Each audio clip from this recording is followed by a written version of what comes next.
Buenos días, espero que todos se encuentren bien. El día de hoy vamos a dar la continuación a la clase correspondiente al tema 13 y 14, que refiere a las sociedades mercantiles y en especial, por supuesto, a las compañías anónimas. Veníamos haciendo un resumen en la clase anterior de lo que eran las sociedades de capital, lo que eran las sociedades ya desde el contexto mercantil y cuáles eran de una u otra forma las diferencias que tenía cada una de ellas. Entonces, en este caso, vamos a continuar con la clase pensando, por supuesto, en cuáles son esas partes que de una u otra manera deben tener entonces los documentos constitutivos y estatutarios y cada una de las actas que de una u otra forma se va realizando sobre las compañías anónimas o las sociedades anónimas en sí.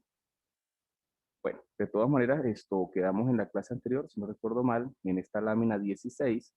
Vamos entonces a continuar nuevamente entonces con el contenido que está plasmado de una u otra manera en la presentación y obviamente en algunas diapositivas adicionales que nosotros vamos a colocar.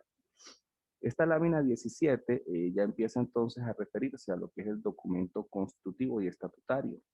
Ese documento que debe ser redactado por un abogado, pero colocando cuáles van a ser las disposiciones de esas personas que van a pretender constituir una sociedad mercantil. En este caso, por supuesto, una sociedad mercantil desde el contexto de lo que sería una sociedad anónima o una compañía anónima. Ese documento, como saben, debe ser llevado a los registros mercantiles, que son los lugares adecuados para la presentación de este tipo de documentos. Diferenciamos entonces que si se está constituyendo una asociación civil o una fundación, el documento debe ser enviado entonces a un registro público, porque es allí ese lugar donde corresponde su inscripción. Para el caso, por supuesto, entonces de las compañías anónimas, sociedades anónimas, debe entonces presentarse en esos documentos ante los registros mercantiles.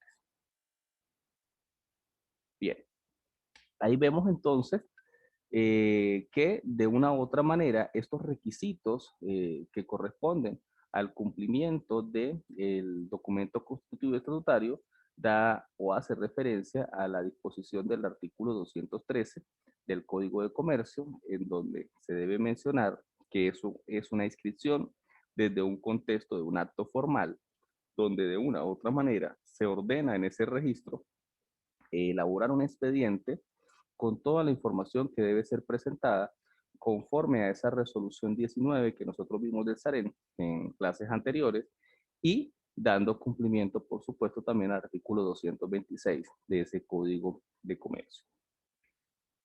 Pasamos entonces a esta lámina 18 y vamos entonces a empezar a ver cómo son ese tipo de documentos, cómo son ese tipo de instituciones que de una u otra manera corresponden a el compendio de lo que sería el documento constitutivo. Voy entonces a pasar acá, me voy a ir a compartir pantalla y voy a compartirles otro documento diferente. Está por acá, perfecto, compartir. Y vamos a ver entonces inicialmente cómo sería entonces la presentación de un documento ante el registro mercantil, cuáles son esas partes que debe contener ese documento y de una u otra manera vamos a resumir aquí en esta presentación visual lo que corresponde a la resolución 019 que vimos a detalle en las clases anteriores.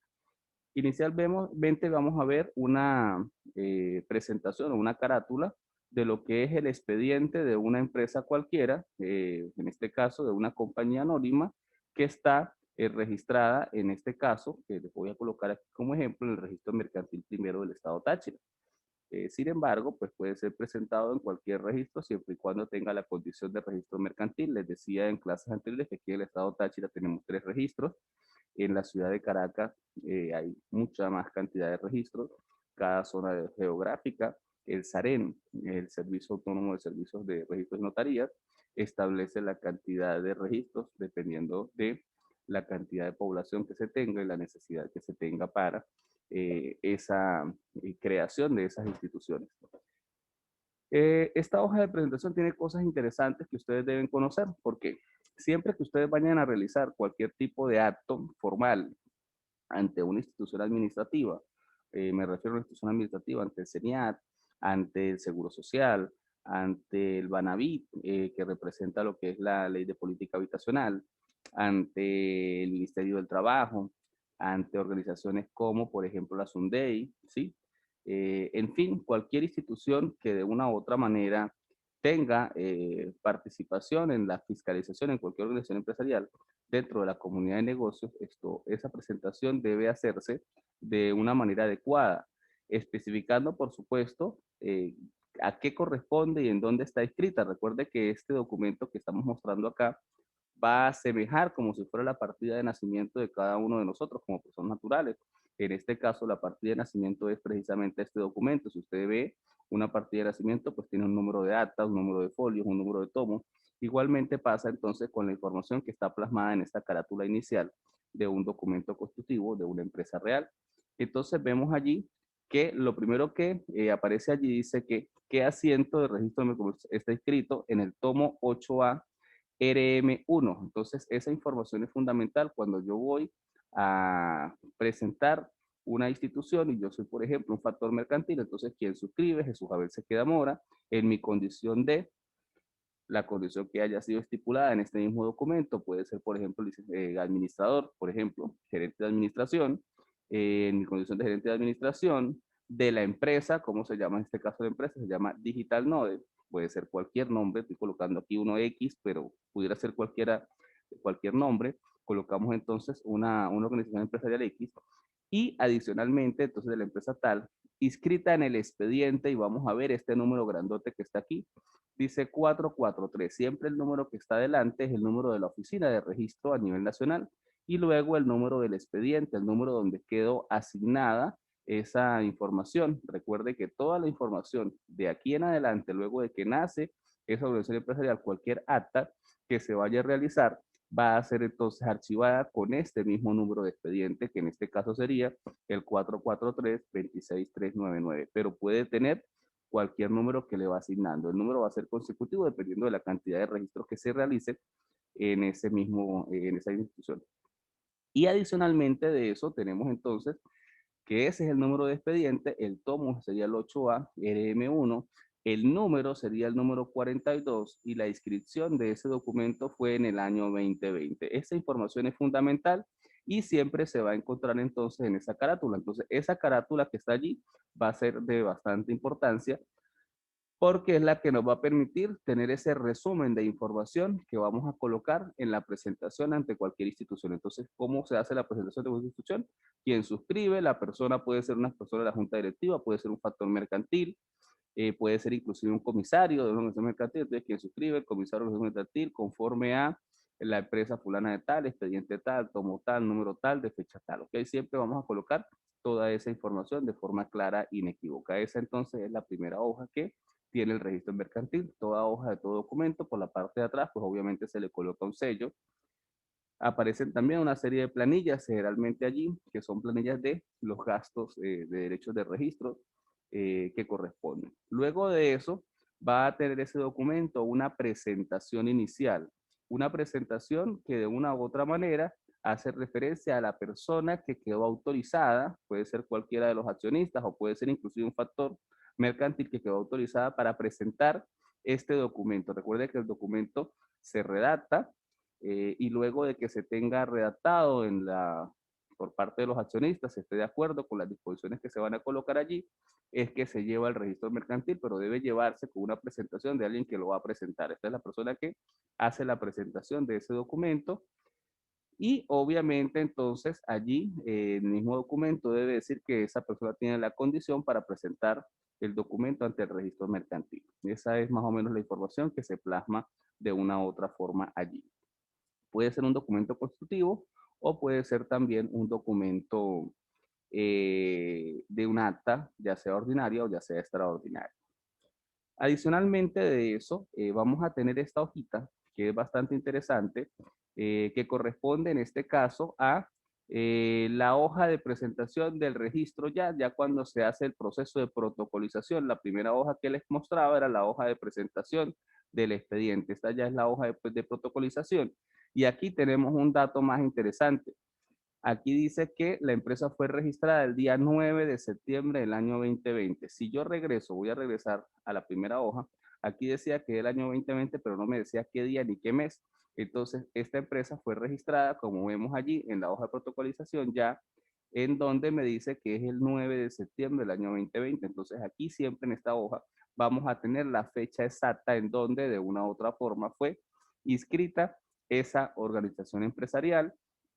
Por supuesto que al final de esa hoja, entonces vamos a tener el número de expediente, que es el mismo que estaba en la hojita inicial de presentación, y aquí mismo nos indica que es el documento constitutivo. Si no colocaran que fuera un acta ordinaria o un acta extraordinaria. En cualquiera de los casos, este es un documento donde estamos constituyendo por primera vez una organización donde vamos a dar cumplimiento, vuelvo y repito, a esas disposiciones que nosotros hemos siempre colocado en la resolución 019. Bien, continuamos entonces ahora sí ya con el contenido de lo que sería ese documento constitutivo. Aquí, en este contenido, ya empezamos nosotros a observar algunas condiciones interesantes.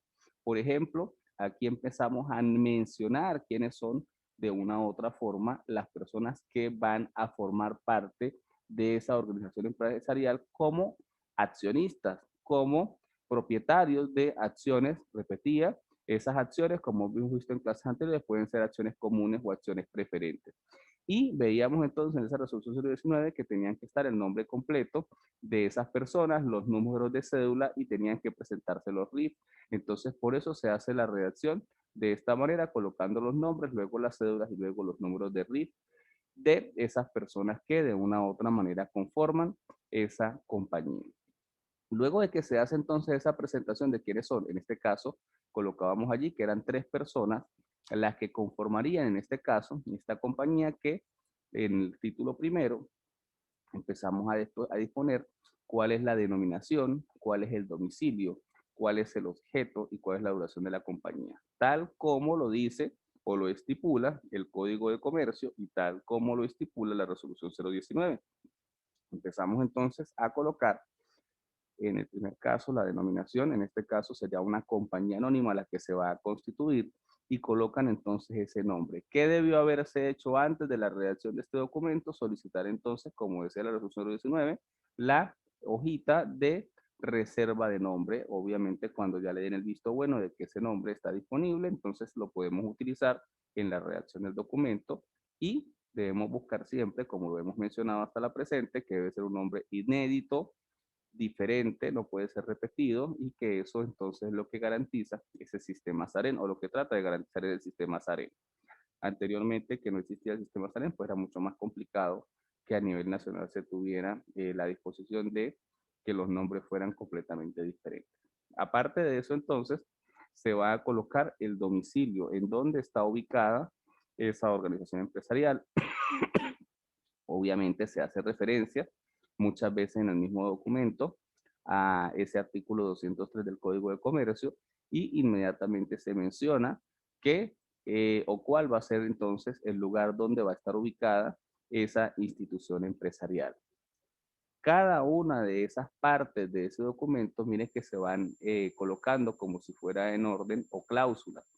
Cláusula primera, denominación, cláusula segunda, el domicilio. Vamos ahora con la cláusula tercera, que tiene que ver entonces con el objeto de la sociedad y empezamos a describir el objeto.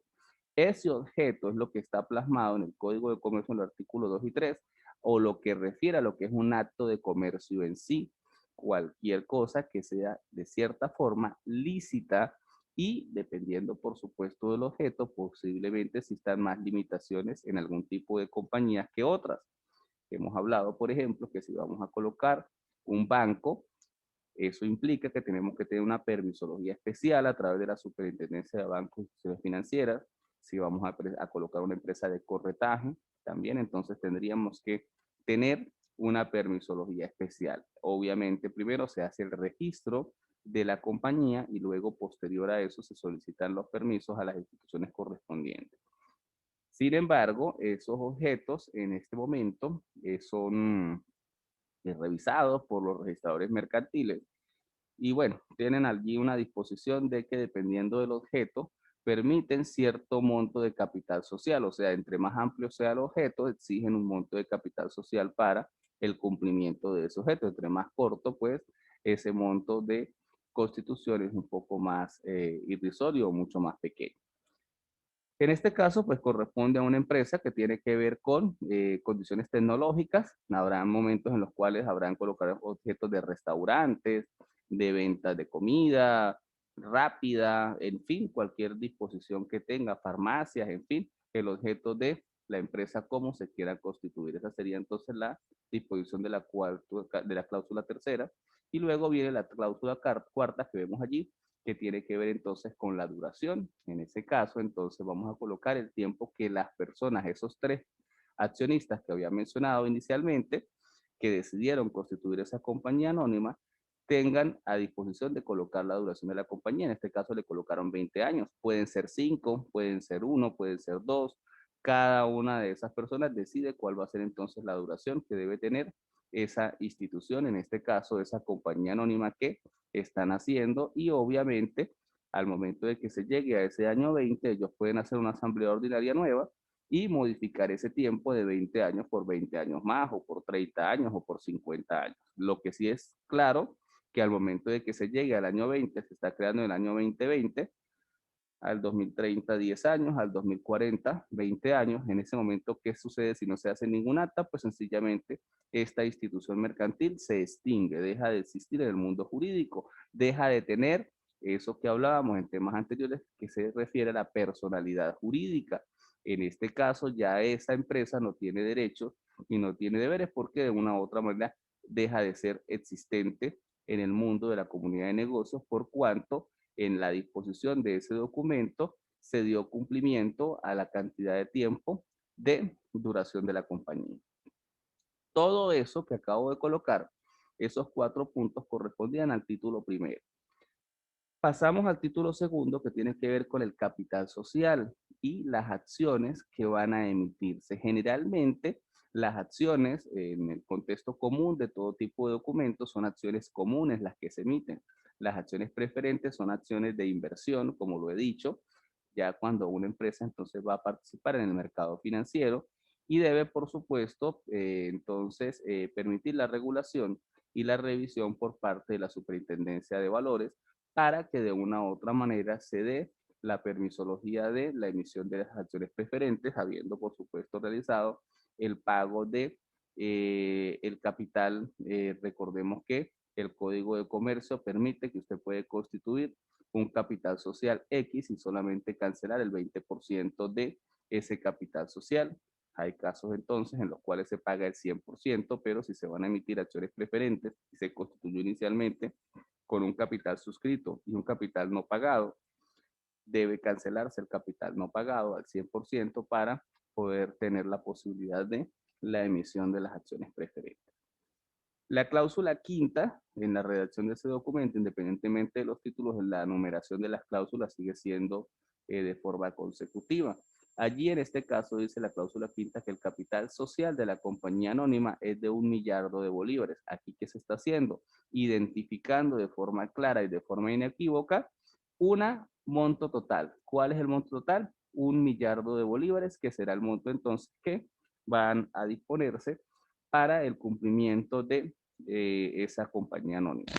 Ese millardo de bolívares entonces debe estar distribuido en quienes, en esas personas que conforman la compañía. Inicialmente mostramos que esas personas eran 3, entonces entre esos 3 deben reunir ese capital de ese millardo de bolívares, es lo que le estoy mencionando, que es un capital suscrito. No sabemos todavía si el capital está 100% pagado. Pudieran pagar de ese millardo solamente el 20%, o pudieran pagar el 100% de la compañía o el 100% de capital. Dice entonces, o continúa la redacción de esa cláusula quinta, que se encuentra dividido en 120 acciones. Si usted toma ese millardo y lo divide en 120, lo que va a tener como resultado es el valor nominal de cada acción. O sea que cada acción va a tener un valor de 8.333.333 bolívares. ¿Qué estamos viendo? Estamos mostrándole a ustedes todo lo que nosotros veíamos en el articulado de la resolución 019, en donde se decía que debía dividirse el capital social. Estamos mostrando cuál es el monto total de esa empresa, cuál es el valor total de inversión de esa empresa. Ese valor total, como decía la resolución 19, puede pagarse en dinero en efectivo, puede pagarse en especie a través de distintos facturas o de bienes muebles o inmuebles que de una u otra aporte cada uno de los accionistas. Para este caso específico que les estoy colocando, serían 3 accionistas. Pero de ese millardo de bolívares, yo siempre voy a decidir cuántas acciones voy a emitir. Para esta empresa, entonces, emitieron ¿cuántos? 120 acciones, pero pudieran ser 3 acciones solamente, una para cada uno. Y participaciones iguales, pudieran ser 50, pudieran ser 100, pudieran ser 1000, pudieran ser cualquier cantidad de emisión de acciones. En este caso, ellos decidieron emitir 120 acciones. ¿Qué se hace para saber el valor de la acción? Pues se va a dividir ese millardo entre la cantidad de acciones y sencillamente de ahí sale ese valor de lo que vale cada una de esa acción, que son esos 8.333.333.33. Si hay alguna duda, por favor, de los que se encuentran en la clase, me lo hacen saber. No sé si Hernán, si Carla, si Raquel, si Yamilé, si Esli, que está también conectada, tienen alguna duda al respecto, por favor, inmediatamente me la hacen llegar. Recuerden que pues muchos de ustedes tienen la entrega todavía de el trabajo para el día de mañana, y si hay alguna duda que tenga que ver con lo que estoy hablando, porque en este momento estamos resumiendo todo el tipo de sociedades mercantiles y cada una de las partes que debe tener, con todo el gusto les respondo lo que la inquietud que tengan. Pero sí es bueno que no se queden con eso. Hasta ahora estoy tratando de ser lo más específico posible y quiero traer con esto un ejemplo práctico de lo que hemos conversado y de cómo de una u otra manera se constituyen las organizaciones empresariales.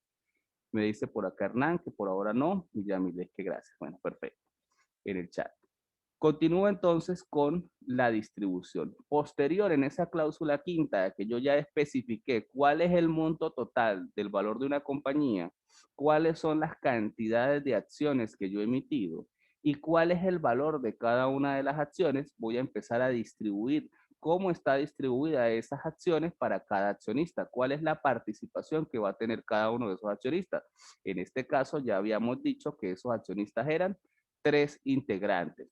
Entonces iniciamos, dice allí, el accionista, en este caso Derek Alexander Pinto, por ejemplo, ya identificado, ya lo habíamos identificado en la parte superior. Recuerde que esto es única y exclusivamente para efectos académicos, la información que estoy planteando en este momento para ustedes. Está suscribiendo 40 acciones. Ojo, teníamos 120 acciones. De esas 120, este ciudadano, cualquiera de ellos, suscribió 40. Él es propietario de ¿cuántas?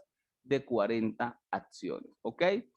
¿Y qué vamos a hacer? ¿Cuánto valía cada acción? 8.333.333. Pues vamos a multiplicar 40 por esa cantidad y ese va a ser el monto que va a suscribir, en este caso, ese accionista. Y si lo multiplican ustedes ese monto, le va a dar los 333.333.333.33 bolívares. Ese es el monto entonces que suscribe ese primer accionista.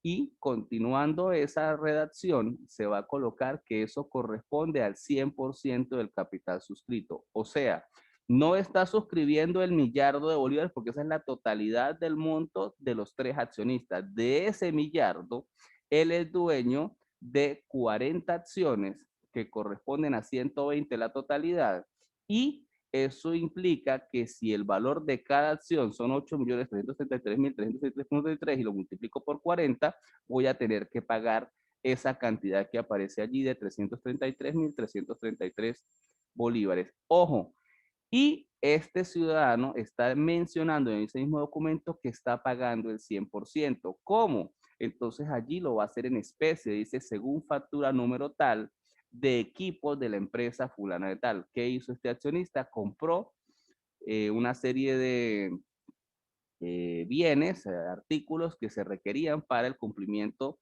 del objeto comercial y sencillamente lo canceló con una factura, pero lo hubiera podido hacer con un depósito bancario, por ejemplo, y lo hace con dinero en efectivo, que es otra de las disposiciones que se encuentra en, la posibilidad de la resolución 019 o en la posibilidad que menciona el Código Orgánico, el Código de Comercio, perdón. Continuando con la redacción de ese primer accionista, viene ese segundo accionista. Entonces, el otro ciudadano también va a suscribir 40 acciones. La misma condición, como son 40, pues son montos iguales.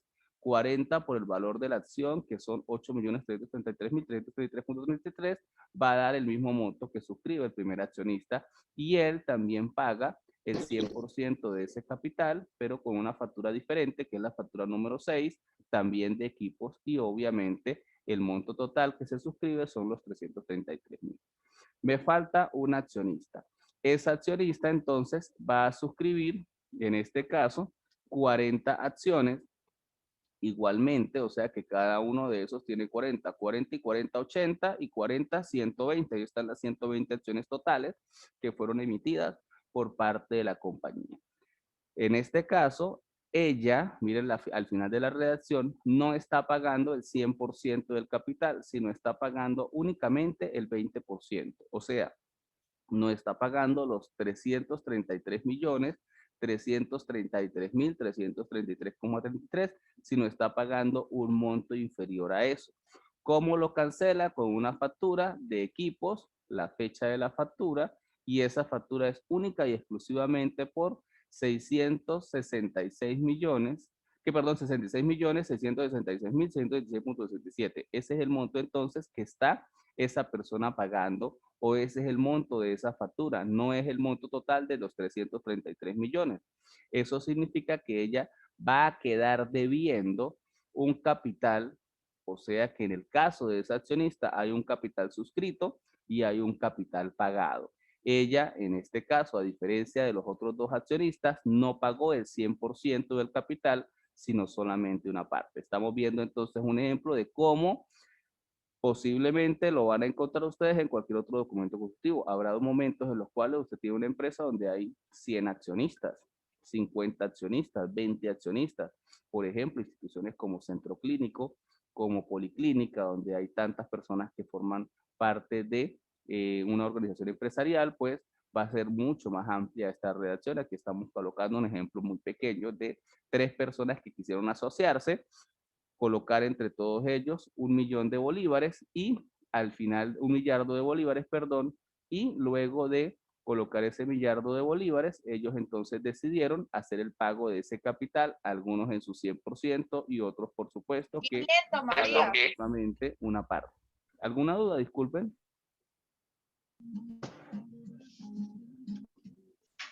¿Hay alguna duda? Creo que alguien tiene el micrófono abierto. Vamos a cerrarlo. Si ya alguien quiere, pues obviamente, si tiene alguna pregunta, pues apertura el micrófono o la hace por el chat, como tenga a bien realizar. Tenemos entonces esa primera disposición. Esa sería entonces la disposición de la cláusula número 5. Vamos con la cláusula sexta. Dice, el capital social de la compañía anónima ha sido suscrito y pagado en un 73%. ¿Cómo es eso? No es pagado en un 33% porque una de los accionistas no canceló la totalidad de el capital que suscribió, pagó solamente el 100% y sumando la totalidad de todo eso, pues en este caso no se canceló el millardo total, sino se canceló de todo el capital social 773.333.333. Quedó pendiente una parte de dinero por pagar.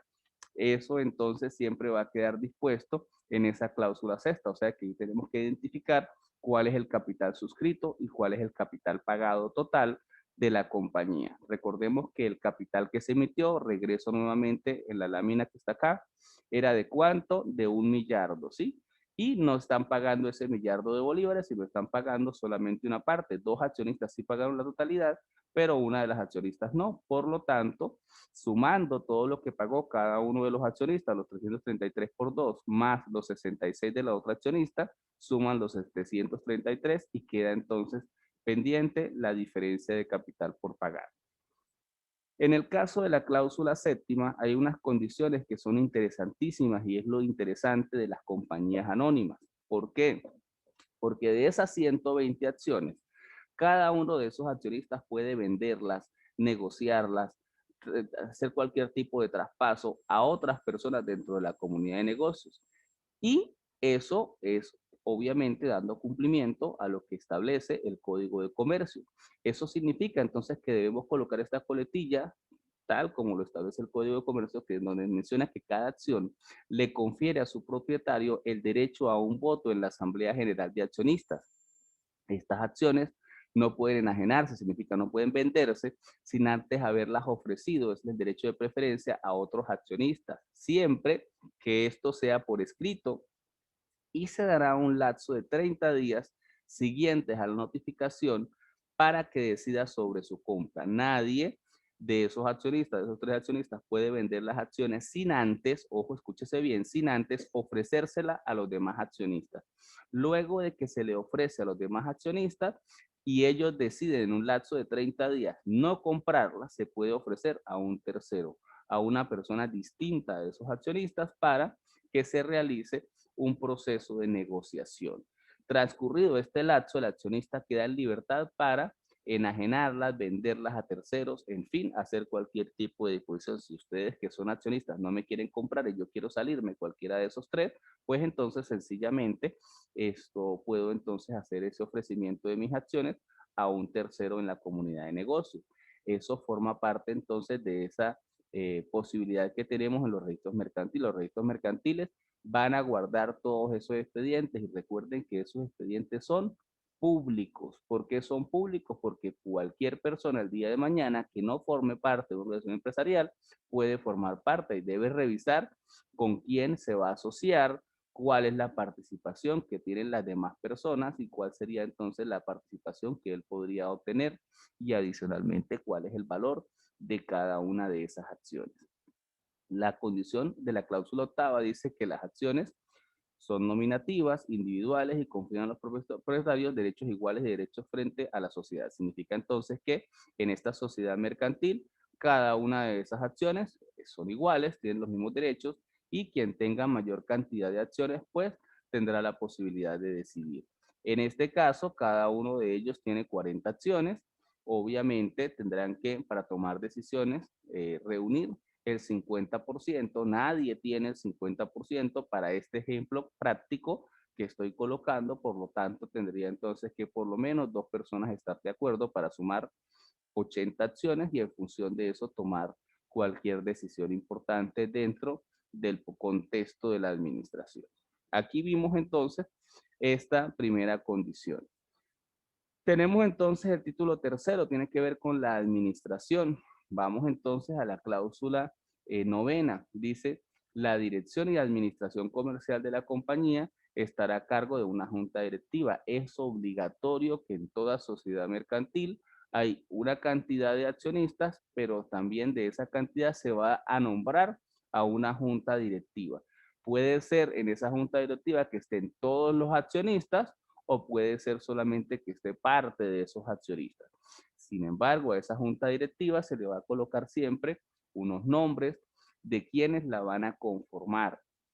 Puede ser el nombre de presidente, vicepresidente, puede ser el nombre de director, puede colocarle la condición de gerente, en fin, el nombre es lo de menos, pero las disposiciones son a mutuo acuerdo al momento de que se va a constituir y esto de aquí en adelante pues constituyen esos estatutos, esas reglas propias del derecho mercantil en donde cada una de esas personas que son accionistas van a decidir cómo se van a conformar, cómo se van a organizar, cómo se van a representar y de una u otra manera cómo van a tomar el proceso de las decisiones.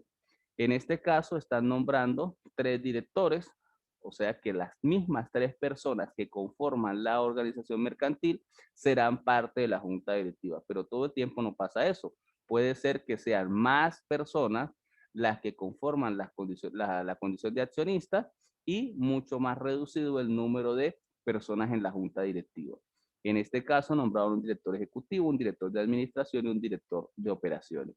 Luego de que se hace el nombramiento de cada uno de ellos, vuelvo e insisto, puede llamársele director, pudiera llamársele presidente, pudiera llamársele gerente, en fin, eso pues es una decisión de nombres que tiene que colocar y que es abierta cada una de las personas que van a constituir una organización empresarial, pero lo que sí es importante es colocar el tiempo de la duración.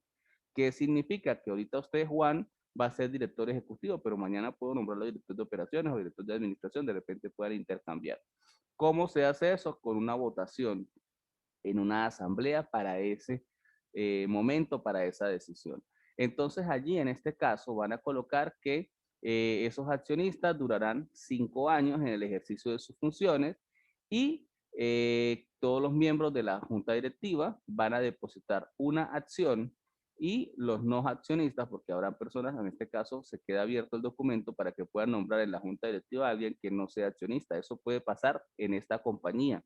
Habrán compañías donde es obligatorio, porque colocan que es obligatorio que todos sean accionistas. En este caso están dejando abierto de que alguna persona pueda, no siendo accionista, ser director de operaciones, ser director ejecutivo, ser director de administración. Esos van a ser los nombres puntuales para esta organización.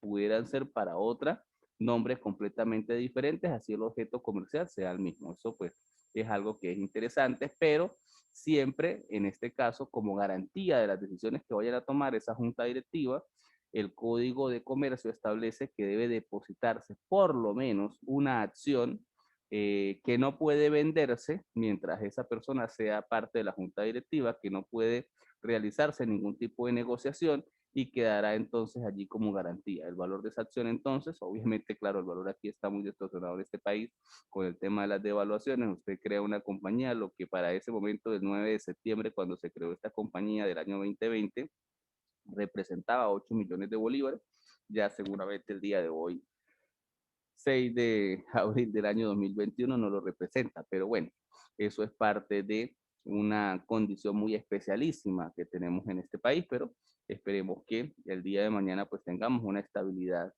en el contexto de la moneda y que no haya una distorsión tan inmediata como la que vemos. Esa disposición de esa garantía de cumplimiento está prevista en el artículo 244 del Código de Comercio y por esa razón se hace referencia en esta misma cláusula novena donde se nombran esos cargos para esta organización empresarial. Luego, en la cláusula décima, empezamos entonces a ver cuáles son las atribuciones de la junta directiva. ¿De cuál junta directiva? La que acabamos de nombrar en la cláusula novena, donde colocamos 3 personas que van a representar, uno con la condición de director ejecutivo, otra con la condición de director de administración, otra con la condición de director de operaciones. Y entonces, en este caso, vamos a colocar allí que el primer punto sería cumplir y hacer cumplir las normas que rigen la empresa, como decisiones, acuerdo de la Asamblea General de Accionistas. La segunda, dictar las normas de la administración de la sociedad mercantil. Tercero, decretar los dividendos y las utilidades. Los dividendos corresponden luego de que usted el estado de resultados. El estado de resultados contiene, voy a hacerles un repaso aquí de contabilidad, contiene los ingresos, los costos y los gastos. Usted a los ingresos le resta los costos y le resta los gastos, le va a quedar allí o una utilidad o una pérdida. Si queda utilidad, que es a lo que se hace referencia acá, si queda utilidad, entonces la junta directiva decide repartir esa utilidad. ¿Cómo se reparte esa utilidad? Dependiendo de la proporción accionaria que tenga. A todos le corresponde la misma cantidad o no. En este caso le va a corresponder cantidades iguales sobre 40 acciones que tiene cada uno. Pero pudiera darse el caso en que uno tenga 90 acciones y otro tenga 10. ¿Le corresponde la misma proporción de utilidades? No, le corresponde una proporción distinta de utilidades, pero siempre y cuando eso debe hacerse por parte de la junta directiva, hacer ese proceso de ese decreto de dividendos a los que hace referencia, en este caso para esta empresa, la cláusula novena. Cuarto, ejercer cualquier otra atribución que este documento constitutivo señale. Allí entonces, más o menos entonces se describen esas funciones a título general que debe cumplir la junta directiva. Continúa el documento hablando de la cláusula 11ª y dice que para que la junta directiva seccione, se requiere válidamente la presencia únicamente del director de operaciones. O sea que estando presente solamente ese director, esa junta directiva puede seccionar. Habrá momentos en los cuales se obliga en otra empresa diferente a que estén presentes 3 directores o a que estén presentes 2 directores. Para este caso o para este efecto, solamente se está haciendo una disposición de que esté presente uno de esos directores, ¿ok? La 12ª, son atribuciones del director ejecutivo las siguientes. Siempre entonces hay que empezar a definir las atribuciones que tiene cada uno de ellos. ¿Qué va a hacer el director ejecutivo? ¿Qué va a hacer el director de administración? ¿Y qué va a hacer el director de operaciones? Ojo, esto es junta directiva. Hay algunos documentos que nombran de una vez los factores mercantiles. ¿Qué significa el factor mercantil? Esa persona que no es accionista, pero que va a quedar como administrador, que puede ser alguna de las condiciones que vaya a tener alguno de ustedes en el mundo profesional. Recuerde que aquí van a poder existir personas que son los inversores, las personas que tienen el dinero para constituir organizaciones empresariales, y nosotros como los abogados, los contadores públicos, licenciados en administración y los economistas que participamos dentro del proceso formativo y de funcionamiento de las sociedades mercantiles en distintos roles como comisario de las empresas o en algunos casos como factores mercantiles. Entonces, luego de que se nombra la junta directiva, en algunos casos se nombran esos factores mercantiles y se hace referencia también a cuáles serán esas atribuciones, cuáles son esas funciones y esas disposiciones que va a tener cada uno de esos factores. Vamos a hacer un corte, se me va a cortar esta primera parte de la clase y como de costumbre nos volvemos a conectar para continuar con la clase, pero vamos a hacer este primer término de la clase y luego nos volvemos a conectar. Ya tenemos aquí que no tenemos más tiempo en esta sección de clase.